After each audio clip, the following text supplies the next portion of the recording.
You know, it's funny. Only now do the echoes of what my dad used to say come back to me. He'd say, "Son, whatever living you're going to do, you better not waste any time getting it done, 'cause it's going to go fast." Well, of course, he was talking about life, and boy was he right. I mean, it seems like I just got my wings, and now I'm about to take my last flight. I know, it sounds like I'm sitting in a saloon somewhere sobbing to a barfly on the next stool. But actually, I'm about to tell you a story of 4 guys whose opportunity of a lifetime became the opportunity for obituaries. Let me introduce myself. I'm Larry Whitey, or more accurately, Colonel Larry Whitey, United States Air Force retired. You see, after 35 years of flying for the good old USAF, I'm retiring and heading back to permanent attachment to the ground. I suppose now I'll be spending a lot of time working on that honey-do list that's been accumulating over the years. Like I said, the time really flew. Anyway, this story really starts on the day the base general called me into his office, and as they say, gave me an offer I couldn't refuse. My last tour of duty was at Hickam Air Force Base on Honolulu in Hawaii, and it turns out that one of the last surviving and operational B-29 World War II bombers was hangared there. As an honorarium of my retirement, I was going to be allowed to skipper that plane back to the States, where it would then take up permanent residence in a museum near San Diego. I assure anyone listening that isn't into airplanes that this was indeed a chance of a lifetime that most any pilot would kill to get. Oh yes, and the general had one more offer to sweeten the pot. I would get to choose the crew who'd help me get this old warhorse back home. Well, I'll tell you, after being around this long, you not only get to know a lot of guys, but you also get to know who has the right stuff, as someone once said. My co-pilot on this mission was Captain Barney Wooters. This old Texan could probably fly this bird home by himself blindfolded if he had to. And actually, he could do it in any case because of my choice for a navigator-engineer, Captain Bob Stutzman. Bob was absolutely the best navigator I ever had. And last, but certainly not least, I would never take off from one of these old birds without knowing that I had the finest crew chief in the air along with me, and that would be crusty old Master Sergeant David Boyle. Over the years, Dave has performed so many miracles on my planes, I'm convinced the enemy would think my squadrons were twice as big as they actually were. Now the trick was convincing all these Air Force retirees that they wanted to do this thing as badly as I did. So let me continue this story by taking you to the flight line ready room one balmy Saturday morning in Hawaii. Everyone has stumbled into the shack, griping about being rousted out of bed way too early in the morning.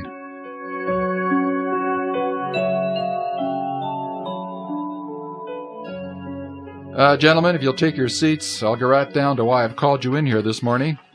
There's coffee and donuts over there on the map table. Just help yourself. Hey, Barney, would you get me a cup, please? Sure thing. Black, as I recall. Yeah, that's right. Just like it's been for the last 30 years or so. Skipper, this better be pretty good. My kids are going to be PO'd for not being taken to sergeant practice this morning. Yeah, I know. Well, look, just hang in there a couple of minutes, and I think you're going to appreciate what I've got to offer you guys. All right, let's get to it. I don't know how many of you guys know it, but there's an operational B-29 over in Hangar 12. You mean the old hangar south of the tower, out there on the gravel tarmac? Yeah, that's the one. The B-29 got flown into Hickam from Guam back when they started to decommission all the old World War II stuff over there. A bunch of guys with some friends in high places just couldn't see the old birds being turned into Japanese toys, so they managed to get some of the scrambled egg boys to commission a special squadron that in effect would be a museum. Well, it was a good idea at the time, but military budgets being what they are soon caused the idea to dry up. Results? What airplanes the squadron didn't manage to commandeer are now being given away to established museums throughout the United States, and that's basically the story.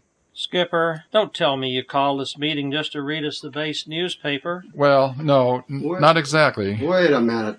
It doesn't take radar to see what's coming.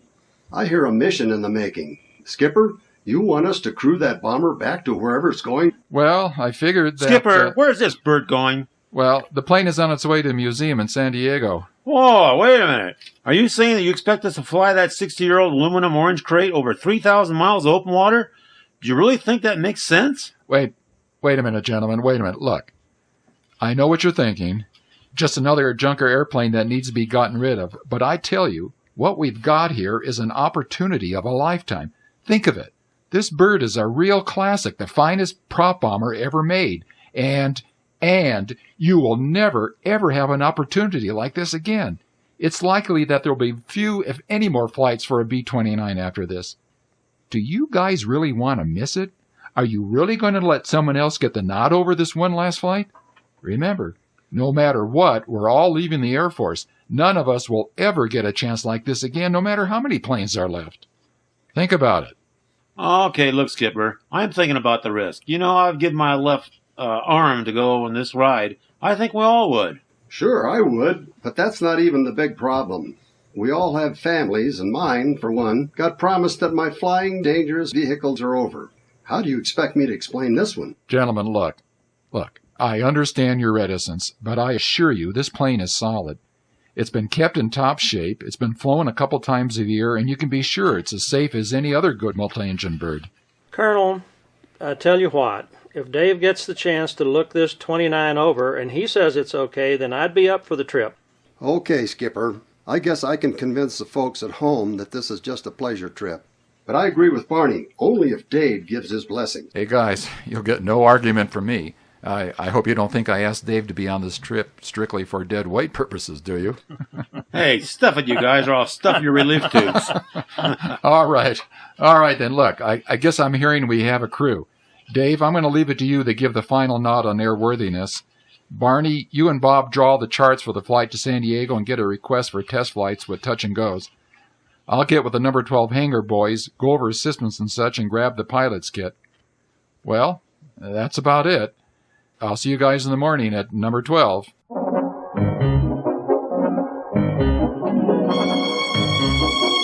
Well, that was about it. The years of professional airmanship kept the guys from whooping and hollering, but I knew they were as excited as I was. So for the next week, we all worked hard at getting to know this B-29. Dave gave us the confidence that this plane was in good shape, and Bob and Barney and I got comfortable with the controls and characteristics of the bird. So now it's the night before our takeoff for the States. I had no trouble finding Bob and Barney at the BOQ where they were making last-minute flight plans. Yeah, right.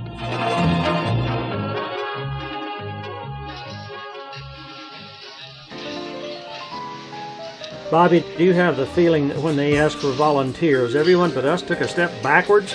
Come on, Cap, lighten up. I gotta tell you, I can hardly sit. I'm so excited about this flight. We're actually going to go down in history. Well, maybe. I just hope the word flames isn't included in that historic note. Oh, hey, look, here comes the skipper. You buy the next round. Oh, great. I can read the headlines now. Navigator makes history by flying a B-29 across the Pacific without a penny in his pockets. Good evening, gentlemen. Have you got room for one more? Oh, sure, Skipper. Here, make yourself comfortable. Can I get you a drink? Oh, no, thanks. I'm about ready to hit the sack. I just wanted to make sure we're all ready for tomorrow morning. You know, maybe you guys ought to try drying out by now. 7 o'clock in the morning comes a lot earlier than it used to be back in the old days. Yeah, Skipper, we know. Are you still figuring about an 11-hour flight to San Diego? Yeah, that's about right. Ocean Control's predicting good weather. Perhaps some storm conditions, but nothing that should get in our way. And don't forget, these birds used to carry loads far bigger than our engine and a lot farther than San Diego. Oh, speaking of which, I forgot to mention, we're going to be ferrying a spare engine in the Bombay. The squadron managed to find a brand new one when they got to 29, so they're going to send it along with us. I don't know, maybe the museum will be able to keep this thing flying after all. Skipper, how are we going to get this thing to stay tied down in the bay? Well, I pretty much left that to Dave. He says it shouldn't be a problem. But I really got to get out of here. I'd like to see Dave before I cash in. So I'll see you guys tomorrow, bright-eyed and sober, okay? No problem, Skipper. Have a good evening.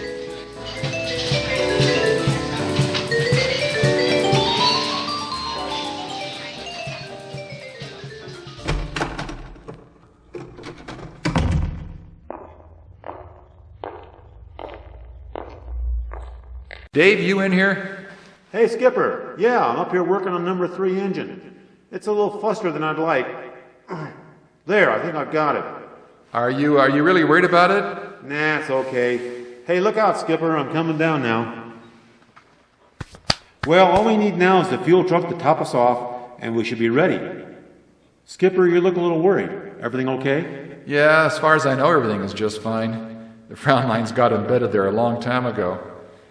Actually, I am a little concerned about that spare engine. What do you think? Skipper, it's been lashed down with chain that's stronger than the plane. Frankly, I don't see anything to worry about. That thing doesn't weigh anywhere near what a full bomb load does. And not only that, but we should be able to get across the pond with at least a third of our fuel left. So as far as I can see, I think we're working with good margins. I'm satisfied. Well, Dave, if you're satisfied, I'm satisfied. Look, get some shut-eye, and I'll see you at 7 sharp. I tell you, I don't expect any trouble, but I'm sure glad to have an ace mechanic aboard on this flight. Gee, thanks, Skipper. In the morning.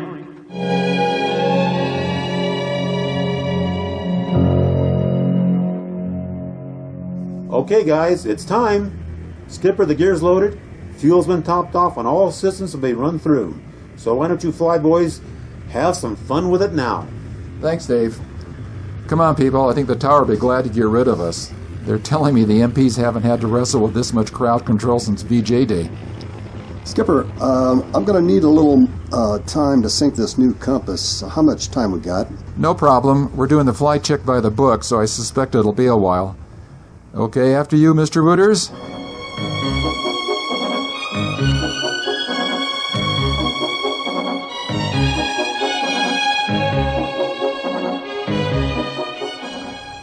Okay, Skipper, you call them off and I'll check them. Right. Let's see. Okay. Flaps. Up and locked. Engines. Ignition set on, prime pumps on, start generator ready. Radios. Hickam prime, ocean control to secondary. Good. And hydraulics. Pump on, pressure good, secondary on standby. Good. Fuel. All tanks full, mid-wings online. Let's see. Control surfaces. Well, let's see. Yeah, all controls respond. Surfaces free, indicators correct. Okay, I guess we got enough airplane to get us at least off the ground. Let's go to intercom now. Bobby, how you doing? Fine, Skipper. Radios and compasses are good. Radar's ready. Rotor tested. Gas transfer and engine sync controls look good, and electrical power is up on all bays. Roger. Dave, how's things back there with your payload? Hunky-dory, Skipper. You just keep this old bucket flying low and slow, and our passenger will stay right where she is. Check. Okay, guys, it's a go. Barney, let's start engine number 2. Engine on. Hit it, Skipper.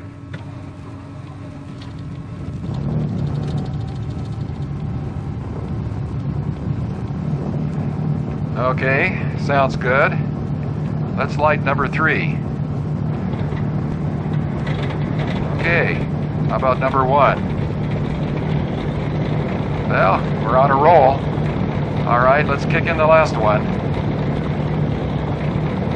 Well, it all looks good to me. Bobby, what you got back there?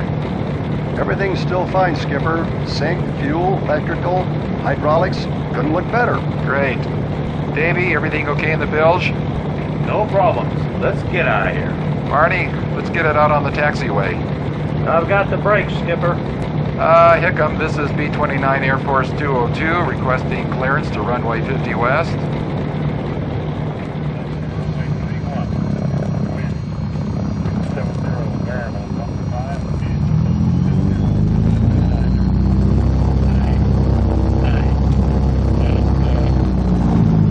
Thank you. Let's clear north on the taxiway you're on right now.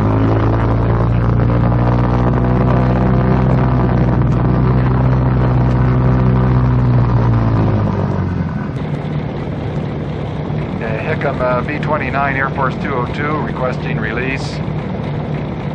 Air Force 202, you're clear for takeoff. Gentlemen, hang on to your hats. Here we go. Hickam, we're clear. AF 202 out.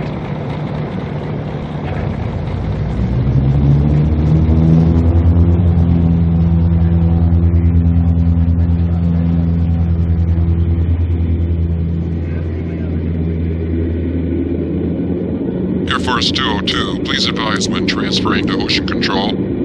Godspeed, gentlemen.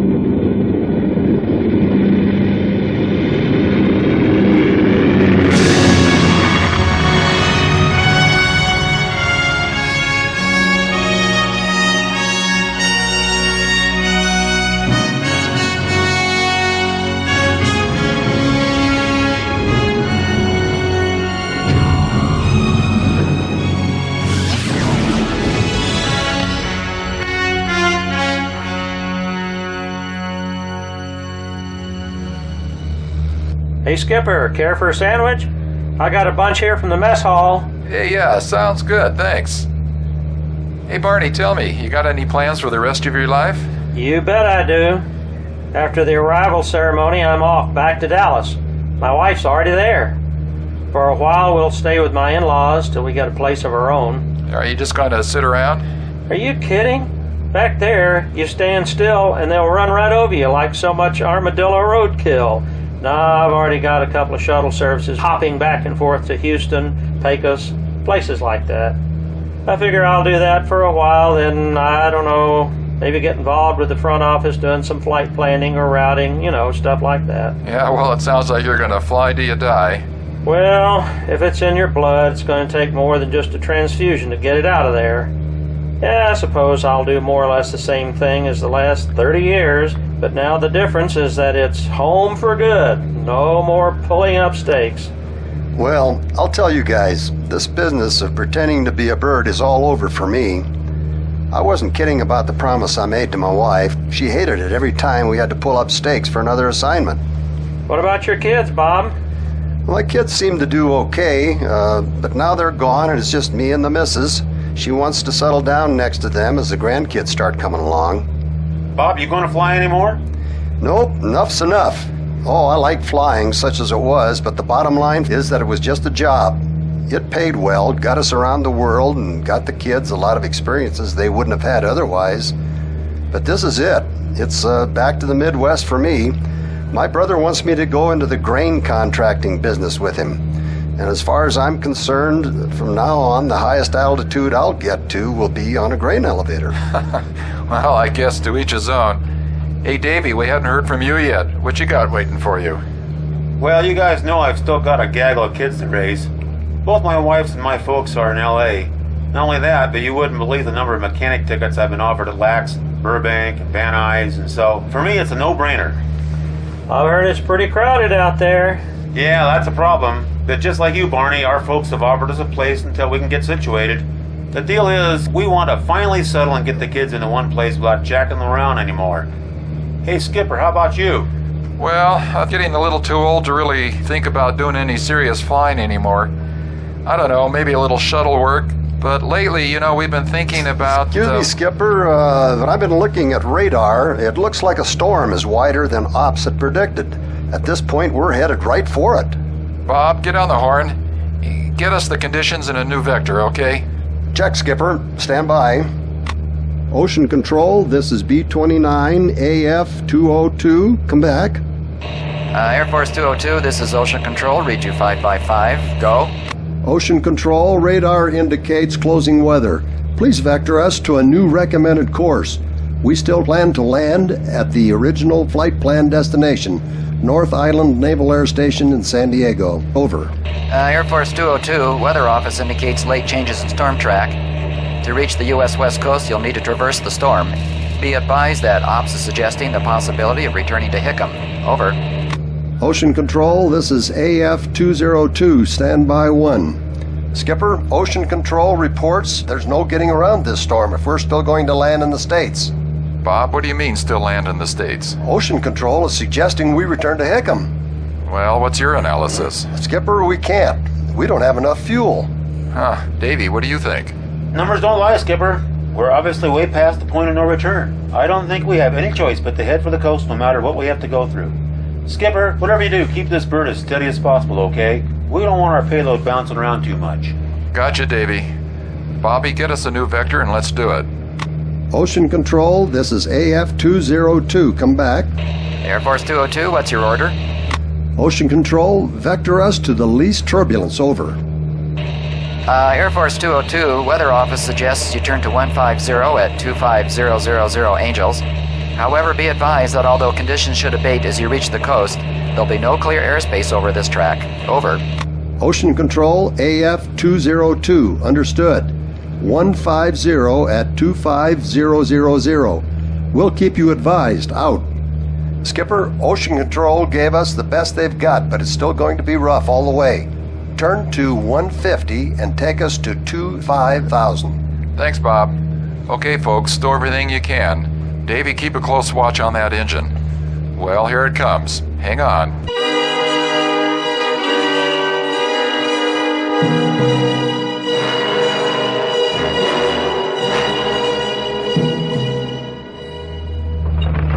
Barney, give me a little more forward trim. Maybe that'll help with the pitching. Okay, give me a sec. Is that any better? Maybe. It's hard to tell. Bob, I'd make number one a little richer. We wouldn't want to lose that generator. Gotcha, Davy. I'm on it. Skipper, the engine, it just broke loose. It's thrashing around down there.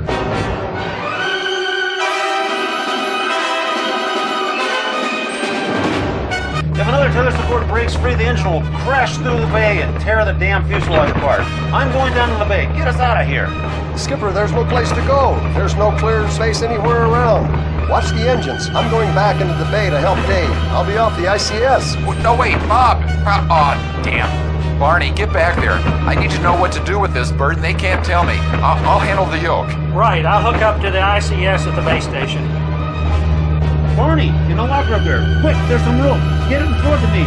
Bob, try to keep this thing pressed against the bulkhead. Dave, you're going to get crushed if that thing swings out anymore. Dave, here, I got the rope. I'm handing it down to you. Watch it. Here, okay, good. Hey, I know. Barney, get the skipper to try to keep the plane back down to port. Maybe that'll give us enough time to lash down the engine before it swings out again. Hang in there. I'll call back to the skipper. Skipper, do you hear me? Yeah, go. Those guys are down in the bay trying to keep the engine from bashing around. You've got to put the plane in a port bank to give them a chance of tying it down. Hurry, Skipper, this thing isn't gonna last. Okay, here goes. Now listen, if it stalls, I'm going to have to pull around or it's all over. You got me? Just do it, Skipper, just do it. Okay, that's it. We're over. Go, go, go. Bob, grab this end of the rope and slip it through the manifold. Yeah, over that casting. Quick. Now pull up on it. Okay, now tie it around that cylinder. Yeah, that's it. You got it. Pass it over to me. Got it. Barney, tell the skipper to level this damn thing up before we stall. Skipper, they've got it tied down. Pull out of the bank. I'm coming back up. Okay, good going. Yeah, get up here.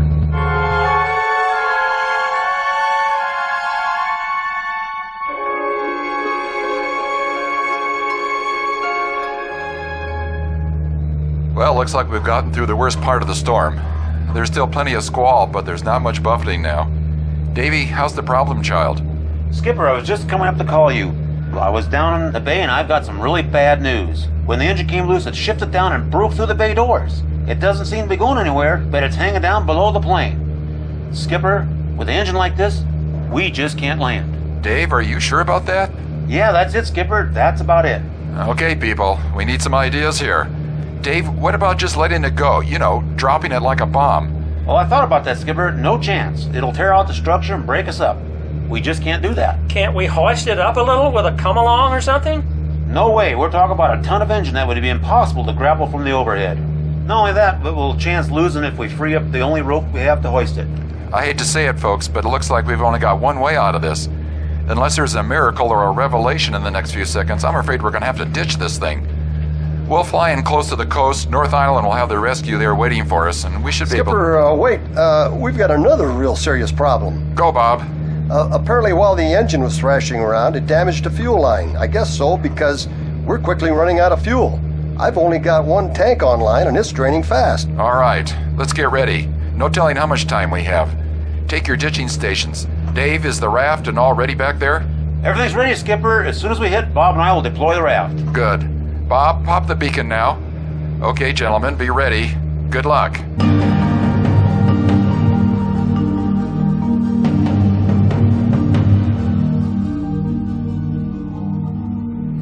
Barney, watch our airspeed and altitude, will you? Damn, I can't see a thing in this squall. Skipper, we should be close enough to see San Diego lights. Got anything? Not a thing, Bobby. There's just too much rain and fog. Keep me posted and tell North... Hang on, everybody. We're going in.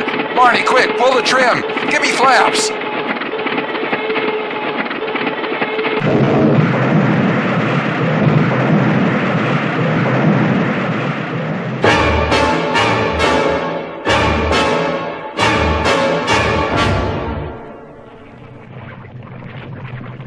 Bob, get down here and help me get this raft out. The water's coming in the bay so fast it'll be at our waist in just a few seconds.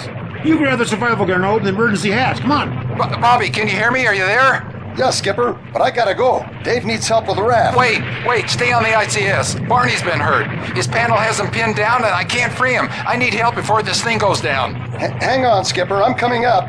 Dave, I've got to get up to the cockpit. Barney's in big trouble. Go, I'll handle this.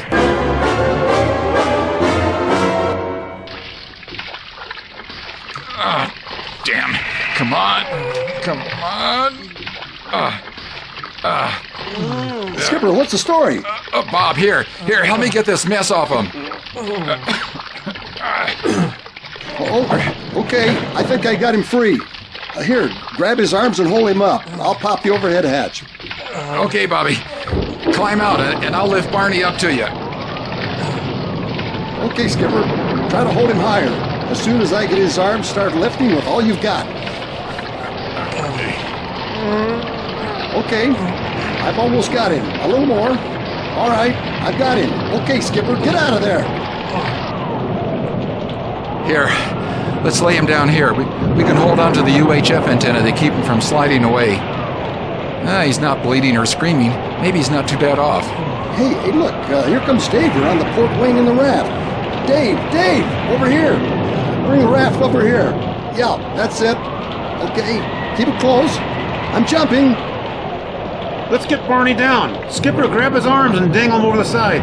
As soon as the surge rises up, drop him down on us. We'll get him, okay? Yeah, hang on. Okay, my friend. We need to do this to get you out of this mess. Try to relax and just let yourself slip down, okay?